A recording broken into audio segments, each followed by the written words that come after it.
Dabaq xəstəliyi insan üçün təhlükəlidirmi? Son vaxtlar bəzi bölgələrdə heyvanlar arasında dabaq xəstəliyinə rast gəlinib. Bu xəstəlik əsasən iri və xırda buynuzlu heyvanlarda, donuz və dəvələrdə görülür. Virus mənşəlidir və hava, yem və su və ya təmas yolu ilə heyvandan heyvana keçir. Bəs insanlara keçə bilərmi? Bəli, amma çox nadir hallarda.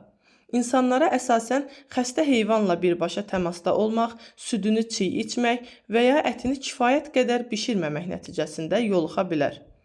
Dabağın əlamətləri heyvanlarda hansılardır? Ağızda və dildə su qabarcıqları, seli axması, tüpürcəyin çoxalması, daban və ya dırnaq aralarında yaralar, hərarət və iştahsızlıq. İnsanda isə yoluxma halında əl və ağızda su qabarcıqları, qızartı, qısa müddətli hərarət və ya halsızlıq müşahidə oluna bilər. Müalicə əsasən simptomatik olur, yəni yaranın təmiz saxlanması, antiseptiklərlə yuyulması və həkim nəzarəti altında antibiotik və ağrıkəsici vasitələrin istifadəsi. Ən vacibi isə profilaktikadır. Xəstə heyvanın südünü qaynatmadan içmək olmaz.